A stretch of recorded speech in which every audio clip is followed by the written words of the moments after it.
First of all, let's take a moment of silence. That's for all the money we lost this weekend. This was the worst Man, weekend in our history. Uh, Sports people, man, what's going on? It's your boy Parlay P, half of that Picks, Parlays, and Poison crew, chilling in the Cafe 305, aka Club Chacon, also known as my goddamn basement. You know who I got over there, my brother from the fifth flow, halfway across the world. Be Magic, say what's up to the people, man. what's going on, good people? Hey, that's I can't say that's our bad on this weekend. That was just a terrible week. I can't say it was a terrible weekend of football. This was just the dogs ate this weekend for sure. But Yeah, what's man, it going was. on?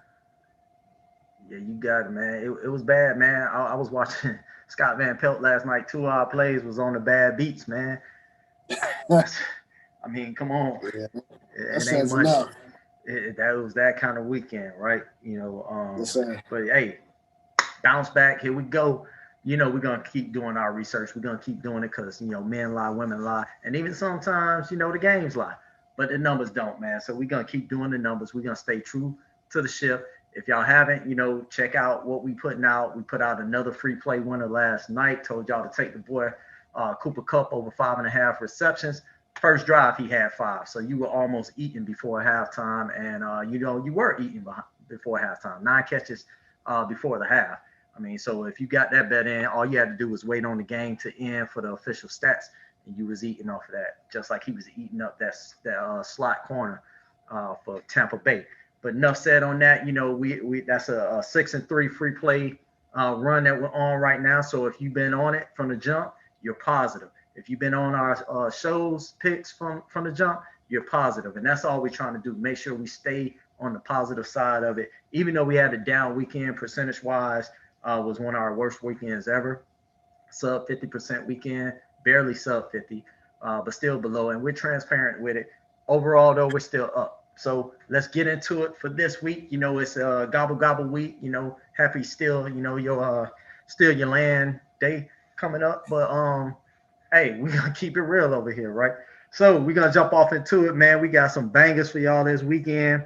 Throughout the week as well. We're gonna jump off straight into it. You see, I got my little fatigue on, so we're gonna take it to one of the academies. We're going over to Air Force. We got a game against Colorado State. Colorado State's going into Air Force, which is still in Colorado, right? The academy.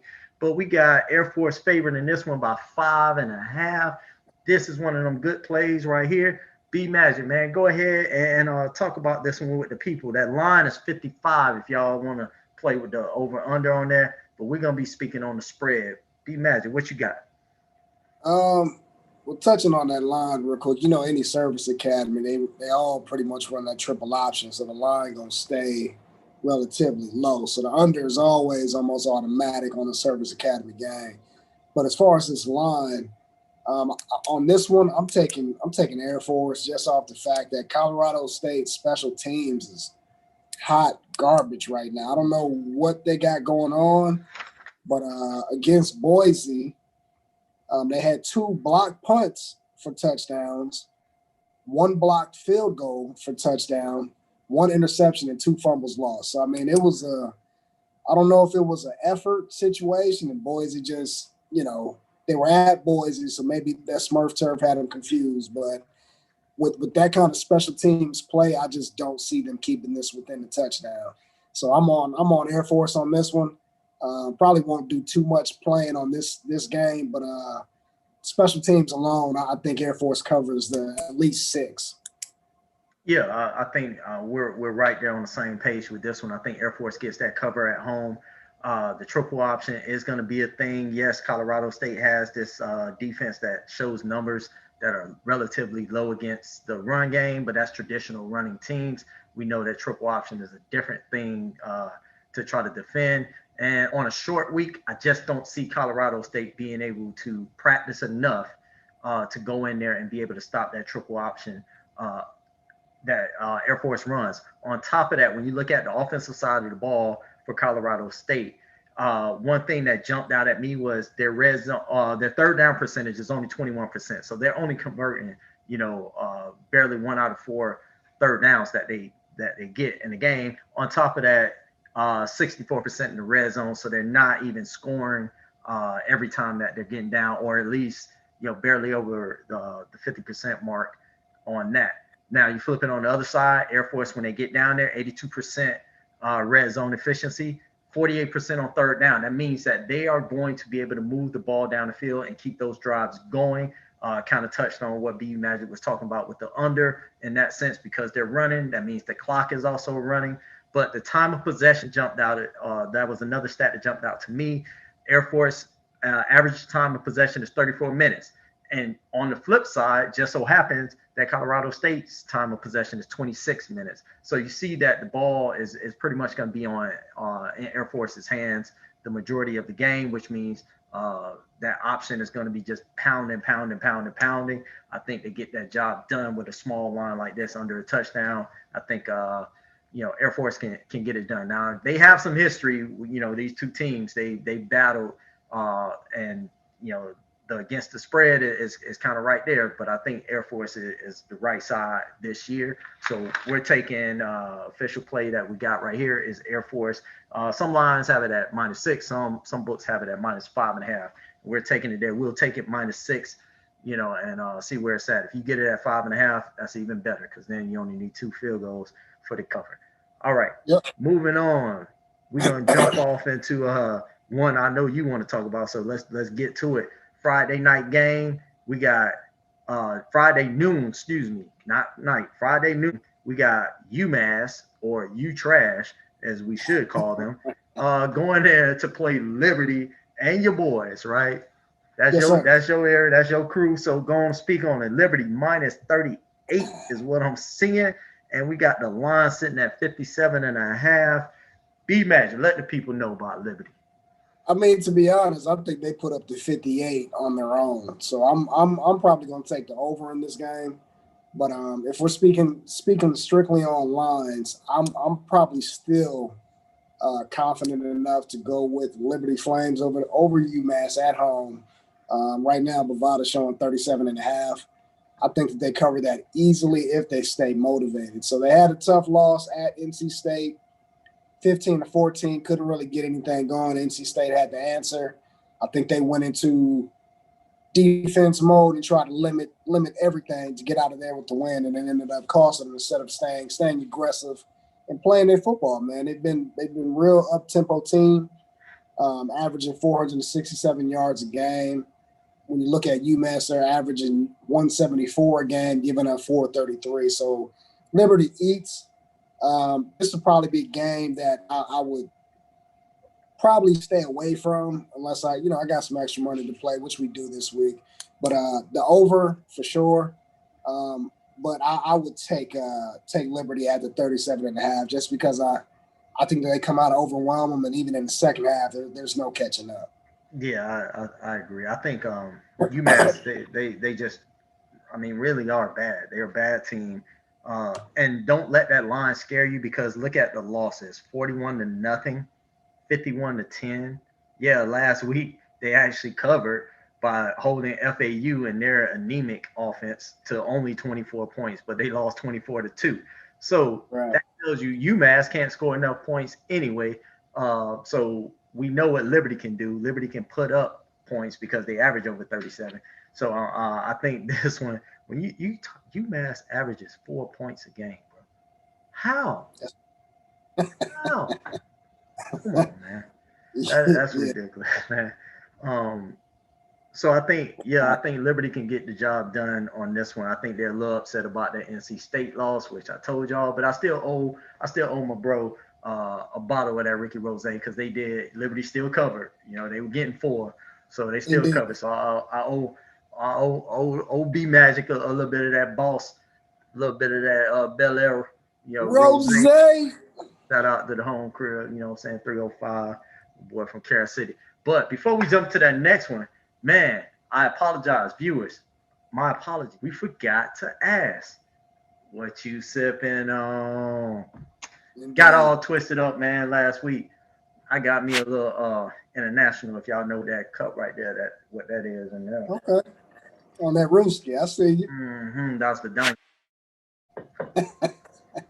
Didn't mean to say that. What you sipping on over there, B Magic? Yeah, Man, mute you know that I'm on that. one. Put one of them Yeah, over there. I'm on that Jack and Coca. You know what I mean? Just something Yeah, real light. It's getting late some over here. Just something real some light. light, some light. But I'm gonna switch up. I'm gonna get real sophisticated. Y'all see that one right there? My homegirl, Carlina, she put me on this. She said I got to do this to ease my mind. She said it's real dry. I like that sweet. But this your boy Snoop BOWG got his own little Cali Red thing. So I'm gonna try that out, man. It's a telework day for me, so it is what it is. All right, let's move on. Now that we know, y'all let us know what y'all sipping on.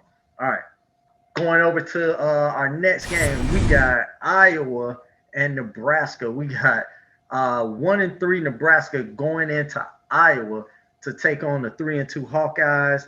Right now, Iowa's favorite by 13 and a half points. Over under is 52, sitting at 52 and a half. I know what side I'm rocking. B Magic, what you got? Man, this was one of the games I stayed up and watched. And Iowa running backs were possessed, straight possessed in Penn State's house, bro. Like Mekhi Sargent and Tyler Goodson were running like somebody. I mean, like somebody stole their lunch the day before and they were hungry because both of them. Mekhi went 15 rushes for 101. Tyler Goodson went 20 for 78. Both of them got off. Both of them were running like their life depended on it. I think they do the same thing against Nebraska. So the 13 and a half, Iowa's 3-1 against the spread. Nebraska's 1-3. I think that they go to 4-1 on this one. I don't think Nebraska's gonna be able to stop them two boys, man. They're gonna eat and they're gonna continue to eat, and that's all I got. Yeah, completely agree with you just for the same reasons. When you give up 223 yards on the ground, 4.7 per carry, you are bound to get blown out. And I think that's exactly what's going to happen here. Iowa sitting at home, red zone efficiency is strong, 88%. So when they get down there, they will score. And then you're sitting there with Nebraska's defense that gives up 82% in the red zone. So that there's points on the board consistently. And when you look at the offensive numbers, just looking at the numbers, they're actually very, very similar for Nebraska and for Iowa. But that big defense, that is where the money will be made for Iowa because their defense is just so much stronger, so far superior to that Nebraska defense. This ain't the mid late 80s, early 90s when Nebraska was still trying to beat the U and it wasn't happening. This is a completely different Nebraska team, and they are getting throttled around here. And I think it continues this weekend. I think Iowa beats the brakes off of this weekend, man. They run it down their throat. As far as Nebraska, all I gotta say is Illinois. You lost to Illinois by 18. Yeah. Home. Yeah. That's it. Come on, people. Jump on that Iowa now while sitting at 13 and a half. That might skyrocket over that 14-point mark. Yeah, that's that key number. That 13 is that key number. So gotta get it. Go get it now before it jumps off. All right, now let's move into something that people want to hear about. Number 2 ranked Notre Dame going in there to play against North Kakalaki. We got the Tar Heels sitting at 6-2, Notre Dame sitting at 8-0. ABC game, 3:30 prime time. Everybody already done got their grub on. They eating leftovers. They watching football, and this is what we got for you: the Fighting Irish going into where they play Chapel Hill, right? Going into Chapel Hill to go play North Carolina. We got Notre Dame favorite by 5 in this game. 5, 1, 2, 3, 4, 5. Only 5 points. What you got? Oh, Sam Howell is my dog, man. He is eating this year, and I'm surprised he's not getting as many Heisman mentions as he should. Right now, he's at 2,631 yards, 23 touchdowns, 6 interceptions. He's a dog, man, and he burned me a couple times early in the season, dropping that ball in that bucket. So I've been watching him ever since, man, and he is a phenomenal quarterback. They're putting up 563 yards average a game. Notre Dame's at 462 average a game. They're almost identical, minus the 100 more passing yards that North Carolina's putting up. The difference, as you like to point out, is that defense, man. So on this one, I'm kind of this one kind of has my fade alarm going off because I do believe that North Carolina has the potential of an upset, but I think that Notre Dame is focused this year, especially after their win at Clemson, or no, win at home against Clemson. Um, I think that they covered the four. I'm showing 4.5 right now, Bovada. But this is probably a game that I don't go too hard on just because. Pause, by the way, for y'all that play that game. But I know how North Carolina can throw that rock, man. So I like Notre Dame and their defense. I think that they have been extremely disciplined this year and have buckled down. But we know what North Carolina can do when they get out there and start swagging. So this is probably going to be a fade for me, but officially I'm on Notre Dame covering that 4.5. I'll probably try to get it. I probably buy that point and a half to 3 just to be comfortable and lose out on some of that juice. But I don't know. I just know how North Carolina can get it in when they choose to. Yeah, I think North Carolina does have a shot, right? I'm low key rooting for them because then that creates that three-way kind of tie up at the top of the ACC, so Miami can kind of ease their way back into a potential of sneaking into the ACC title game, maybe a shot at a playoff berth. That's all down the road. We need North Carolina to handle the business there, but I just don't think that they can get it done. I don't think that they'll be able to maintain that pace that they have. Yeah, they're putting up crazy numbers on offense, but look at the teams they play: Wake, Duke, Exactly. Virginia, NC State, FSU. By the way, they lost to FSU, right? So they lost to Virginia. So let's not jump ahead and be like, oh, well, they're a juggernaut. Offensively, yes, Howell's throwing the rock around. We expected that, but the problem is, like you said, on the defensive side, they never faced a defense like what Notre Dame can do. Defensively, they can put the pressure on you, and I think that they will be able to control that game. On the other side of the ball, for Notre Dame, Ian Book does not turn the rock over. So you have a game manager there that is never going to throw his team out. So even if North Carolina does jump out, Notre Dame will be able to walk them down because they won't make the mistakes. And that alone will keep them in a game, and that'll keep them a lead because they won't make that critical play, that critical turnover that flips the game, and then Howell hits them with a big play. So that plus the defense, I think, allows Notre Dame to control the flow of this game, and that keeps that North Carolina offense off the field. I think Notre Dame gets the job done. But like you said, I probably won't have too much exposure to this game. I'll sprinkle some here and there. But for official play on the side that we're taking Notre Dame in that one. If you can buy it down, go ahead and buy it down. I would buy it down to 4. I'd go ahead and pay the juice. It probably costs about 130, minus 130 on there to get it down to 4, which is one of those key numbers. But that's where we're rocking with that. All right, next up, we got another one. Should be a barn burner on one side and an ass whooping on the other.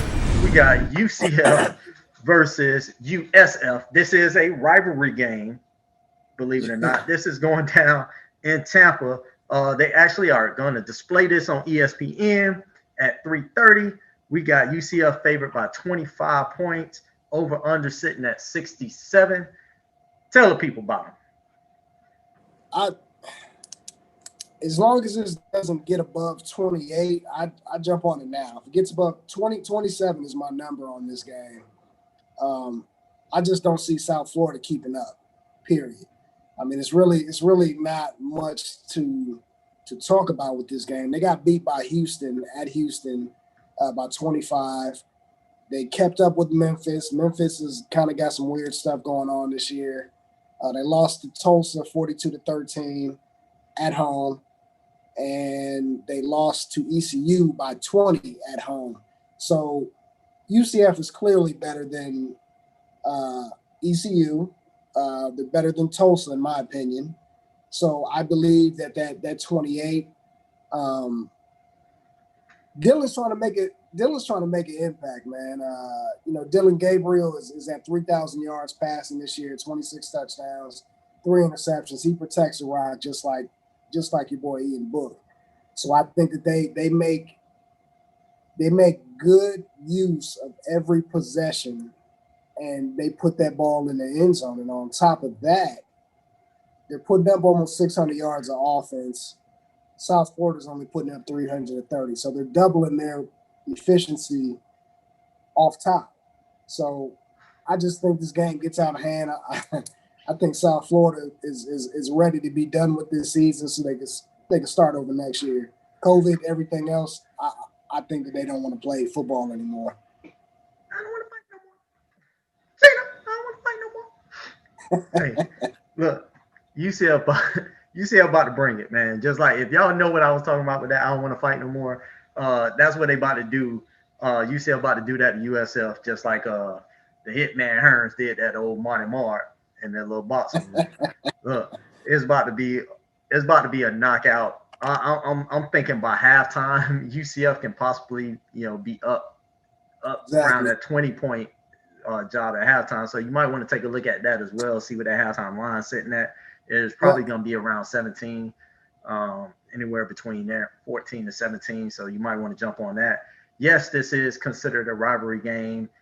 Maybe back in 2005, 2006, when USF actually had a decent team. But it's really going to be a one-sided matchup. I think UCF will just offensively just tear apart USF, and they won't be able to keep up. Once they are out there, USF's offense is not going to be able to put up enough points to backdoor cover you like UCF did against Cincinnati and burnt us. That was one of the bad beats. Cincinnati ends up punting the ball, and UCF just says, hey, we still rocking it. And it goes down and scores, and there goes the cover. But I think UCF gets the job done on that one, even with the high number. Jump on it now before it gets up to that 27, 28 range in there. All right, so we're going to move on from that. Let's get into some Saturday plays. We got Saturday at noon. We got Kent State going into Buffalo. Both of these teams, we got some action. We got Kent State going into Buffalo. Buffalo favored by 7.5 points. The line on this one is 68. Let's see what you take on this. Man, my boy Dustin Crum is balling out at Kent State this year. They're averaging 52 points a game, 27 points allowed, 616 yards in total offense. They're rushing the ball, they're throwing the ball, and their defense is balling as well. Why they aren't getting I see this game as, I don't want to say a pick 'em, but 3.5, maybe 4. That 7, what's it at now? 7.5. That's disrespectful. Yeah, 7.5. So I'm on Kent State all day, man. I think this is a shootout. I think this is the last person with the ball wins this game, possibly, or is trying to take it to overtime, which then the 7 is definitely a key number. So the 7.5, you win. So I'm on Kent State on this one. I think that they keep it within the 7.5 for sure. If you're scared, buy it up to 8. But I think this is going to be a shootout. The over looks delicious on this game as well. What's the over on this game? 68. 68. I think they might be there by the third quarter. I think this game goes crazy. It's going to be an offensive shootout. It's going to be a good game to watch, man. But I'm on Kent State 7.5. All right, yeah. So I'm gonna actually fade the spread on this one. I don't really want to touch the sides. If I had to, I'll take Kent State plus the 7.5, or I buy it down the opposite way, and then I get it to 6.5 on the Buffalo side, because the game could be decided by a touchdown. But because Buffalo is just a completely different monster at home. Now, if this game was in Kent, I'll probably take Kent ride with that one. But in Buffalo, they just play different, man. But the thing with me was both of these offenses are going to put up points. I mean, that's just what they do. Kent State's averaging 52.7, and you got Buffalo on the other side, 44.3. Now, their defensive numbers, uh, they look a little strong, but that's because of the opponents that they played so far. Bowling Green is on there. Northern Illinois is one of those opponents. Both of them played Bowling Green. Akron is another team that can't guard, anybody. So those offensive numbers may look inflated, but I look at it more like the offensive side is truly who they are. The defensive numbers are what I'm looking at. That I don't really think they're as strong because they played weak offensive teams already. So I actually like the over 68. I think this game, it could come down to last possession, but I think that it's possible for overtime. I'm not trying to get you to be like, oh well, we want to get overtime to get an over. No, I think this game hits the over possibly by the end of the third quarter. I think it very well can be a 35-34 type game by the start of the fourth quarter type thing that's going into this. So that's where I'm rocking with it. We got B Magic taking 7.5 points with Kent, and I like the over 68. So you actually getting two different plays on that one right there. Let's just hope, hey, Kent State makes it a game. Kent State makes it a game, runs those numbers up. You win on both sides of that one. All right, let's move on from that one. Let's take it to some of these boys. I like to mess with some of these boys around here. We got the FAU boys. They couldn't get into U. They were too good for FSU, so they went to FAU. All right. And shout out to Deion Sanders, man, holding it down at Jackson State, man. He got a son to switch out. His son had committed to FAU, and now he's decommitted, and he's gonna go out there to the SWAC and join his dad out there. But that's okay. He can come out the SWAC and get his ass beat around by the A&M Bulldogs. We welcome that as well. You can get a primetime ass whooping in the SWAC too. Here we go. Hey, enough said. Let's jump off in this FAU. We got 5-1 FAU. 3:30 game. They're playing Middle Tennessee State. Shout out Ronnie. I know you're a alumni of Middle Tennessee State. That ain't gonna keep them from getting this ass whooping this weekend. We got FAU favored by 6.5. I can talk on this one, but I'm gonna let you rock on it. I mean, I think that 6.5 is kind of disrespectful. So we ain't got to spend too much time on this one. Total offense. They're kind of similar. It looks like Middle Tennessee is in fact, it looks more dominant on offense, but then you look at the defensive numbers and you see immediately something ain't right. And FAU is averaging 197.5 according to ESPN numbers in rushing. Middle Tennessee is giving up 221.9. So off top, you know that they're going to run that ball down the throat, which FAU is known for anyway. So that small line, what I'm looking at now, Bovada, we're looking at, what you got over there? I got 6.5. I got 6.5. 6.5? Yeah. Yeah, I'm showing 6.5 too. I think that they easily cover that 6.5. I'll probably be comfortable up to 10. But I think that they just dominate from the beginning to the end. I don't see Middle Tennessee does have a quarterback. What's the name? Asher O'Hara. He is balling. I will give him that, but he's not protecting that ball. I think he's a gunslinger, like Favre was before he got out of there. Yeah, he put up, 20,000 yards, but he threw 100 interceptions as well. So right. I think O'Hara's kind of on the same type of deal. He can throw that ball, and I mean that's apparent with their receivers. With Jaron Pierce, he got 584 yards already with 3 touchdowns. But I just don't see them throwing the ball all over the field against FAU. No, they have not faced a defense like FAU defense is. I mean, their defense just shuts you down, and I think that alone will make the biggest difference. They're only allowing an average of 11 points a game. That is just, I mean, monstrous. And you're like, oh yeah, well they play FIU. Okay, yeah, well you know what? They beat FIU 38-19. You know what happened with Middle Tennessee State? They beat them 31-28. So they allowed them to score all over the place. Well, let's take a look at another, common opponent. Marshall went in there and beat Oh, I'm sorry, Middle Tennessee went to Marshall, got beat 42-14. FAU held Marshall to only 20 points, lost that game 20-9. So the defensive numbers on FAU side to me are just far superior to anything that Middle Tennessee State can do. And then when you flip the fields, Middle Tennessee State gives up 223 yards rushing. FAU, their rushing percentage of plays is 63%. So they are going to run the ball. They don't care about throwing it. They're going to run the ball. They average over 198 yards rushing the game, over 4.5 per carry. I think that they'll get the job done. And here's another little small nugget with a small line like 6.5. Let's look at the field goal percentage. FAU's kicker, 83% on the season.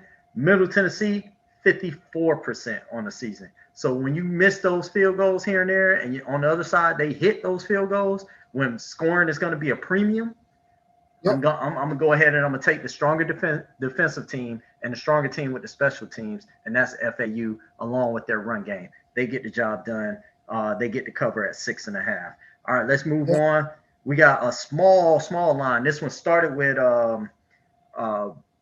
Boston College +1. Then it went to a pick'em. Now it's Boston College -1. We got a 4:00 game on ACC Network. We got Louisville 3-6 going there to play Boston College 5-4. Like I said, the line now sits at Boston College -1 on this. What you got on this one, on B? I like Boston College, man. I think that they're gonna run the ball like they always do. Bailey. I think Bailey controls the game with the pick'em type game at home. Even though we can't really give a home field advantage this year, but I feel that Boston College will be able to control the line of scrimmage. And the one point I'm on Boston College all day. I just don't trust Louisville. I had high hopes for them this year. They have underachieved, in my opinion. I think that they have the potential to do something. They just, I don't know, blame it on COVID. But Boston College at home, the one, I think they control the line of scrimmage, and I think that they get it done. Yeah, I agree. Boston College, I think, will easily win this game. For it to be a pick'em or a +1 and a pick'em, now they're -1. That shows the money starting to come in on Boston College. But I think they easily win this game because they are the stronger team. Louisville, I think, just came in ranked higher than what they should have been ranked in the preseason. And I think they never recovered from that primetime ass whooping Miami put on them. And now they just staggering. They're a boxer that just got rocked, and they're just staggering around trying to hold on, for the bell and the decision. But this has been over with. Their season has been over with. I mean, I hate it for the young man. Cunningham out there, he's from the crib, but and Tutu, they get down, but look forward to the draft or something, because this season's over. I think Boston College delivers the knockout blow, gets the job done at home, small line, just a stronger team. They get the job done. Enough said on that one for me. All right, let's jump off. We got our next one. We got a little dog action. We got Oklahoma, 14 ranked Oklahoma, 6-2, going into the mountains of West Virginia. Take me home, Mountain Mama. Hey, Oklahoma, 11-point favorites going into the mountains, man. What you got? Now, I know Oklahoma has come on and their defense is just going crazy. I get it. But their defense has not equaled the offense yet. So for them to be giving, what'd you say, 11.5? 11 right now at West Virginia. West Virginia is one of those teams, and I think that they're a very prideful team, especially at home. If you look at the numbers, their defense buckles down. They're only giving up 161 yards passing, only giving up 112 yards rushing. So with that being said, if they could put some some nice defensive packages on Spencer Rattler and get him uncomfortable in the pocket, they shut it down. At home, getting 10 and a half, 11. I'm on West Virginia on this one. I know OU's going to score. That's what they're going to do. They're set up for that. But I think West Virginia at home, with that defense that has, they have showed out and they do show up. I think that they get the job done and keep it within the 10 and a half. I think that hook might be the difference maker, but I'm on West Virginia defense before I am Oklahoma's offense going crazy in West Virginia. So Yeah. that's where I'm at with it. Yeah, man. West Virginia is just a different beast at home, man. The defense is legit. Oklahoma's gonna try to air it out with Rattler, but I think they're gonna be stunned when West Virginia is able to maintain and shut down some of those drives and limit them to maybe field goal attempts, and it's not as high scoring as Oklahoma would like to. When you're only allowing 17.8 points on the year, you're doing something right defensively.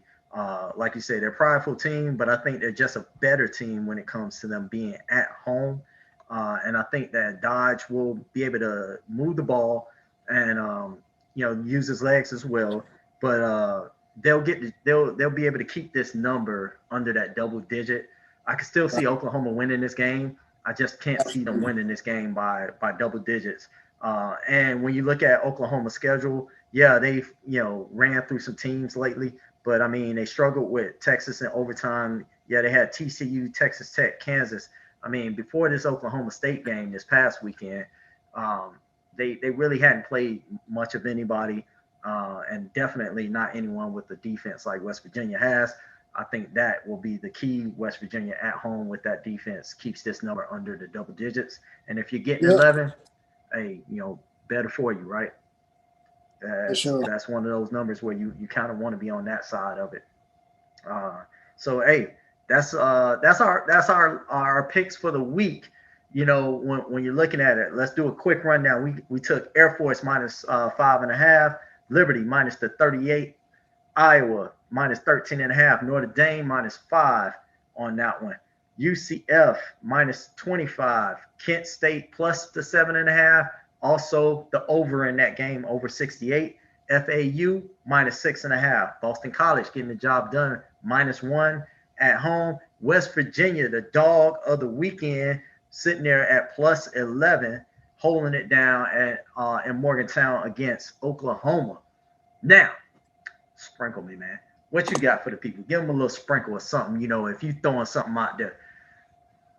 Let the degenerates want to. Like a dog, just give them a little something, man. Just give them a little something, man. I know we got some fiends out there, man. Those degenerates, they be thirsting. They don't care. They want like 90 picks, man. Sometimes you don't have to, but what you got? My dog of the week, man. I'm a lot of people jumping off the K-State bandwagon. They're going into Baylor, which I get it. I can't think of the boy's name right now, but their quarterback is real. He's back from injury. He's good to go. But I'm not off the K-State bandwagon just yet, man. I think that 5.5. Some sites are showing them at 6.5 right now. I'm gonna take those points on K-State going into Baylor to be able to cover that, man. And I think they've caught a couple raw deals this year. They're a fairly young team. I think that they still have it. I think that they just get anxious when things don't go their way after their phenomenal start. But I think they go into Baylor and they cover that 5.5. I'll probably lose a little juice by it up to a touchdown, but I think that they cover. Yeah. Okay. That's what's up right there. People, you got a little bonus, something, a little extra on you. Hey, I would be appalled if I did not leave y'all with my Buck Nasty Player Hater of the Week pick. Last week, I told y'all. I told y'all to take Indiana hating ass against Ohio State last week. And what they do, they kept it. They almost won it. They almost won it outright, but they definitely kept it under 21. So y'all was eating off of that one. All right, look here. I hate the states. And here's another one. Florida State against Virginia. Virginia will get the job done. -9.5. I think they will whoop Florida State's you know what. And I think Florida State just has to change that program through and through. They need to blow it up. Tallahassee does not need to be the capital anymore. They need to take that away from them too. They need to take the mascot. They need to refurbish that and everything that has to do with their program. All y'all recruits that going to Florida State, y'all should go to Jackson State, go follow Dion, and maybe you'll actually do something out there in the SWAC. Probably not, because A&M going to whoop that ass. But you know what? That program is done. Virginia, they got a nice little offense. They, run a multitude of different quarterbacks out there. They got playmakers on there. I think they get that job done in Tallahassee. Shout out to all y'all down there in Tallahassee. I will party with y'all, but I'm not going to bet on y'all. So, look here, my dog Kel, you already know. Y'all about to take this L this weekend. Virginia, my buck nasty player hater of the week pick. Virginia minus 9.5 against Florida State. Hey. That's right. Hey, that's all we got for y'all people. Look here, man. Appreciate y'all tuning in. Make sure you hit that like. Make sure you hit that subscribe. Make sure you share. Make sure you comment. Even if you just want to let us know what you sipping on. Drop a little line in there. Look here, we'll be out. We'll be letting letting the videos flow. Y'all saw a little inside of us getting a little wild. This past weekend. Hey, COVID is real, right? Nobody out here. Nobody got the vid. If y'all saw that Kevin Hart, nobody got the vid. But I'm about to go get me some bop. Indeed. Hey, once again, people, we love y'all. Stay tuned. Be mad. You got anything you need to say to them? I ain't got nothing, man. Be safe. Happy Thanksgiving. Be thankful for what we do have and what we don't have. Love y'all. Take it easy. Much love to all the service members away from home right now. We love y'all. Respect. Take it easy. No doubt, man. Hey, y'all enjoy the holidays. We will be back with some free plays for y'all later on in the week. Maybe some NCAA basketball as well. But make sure y'all stay tuned. Double salute. We out.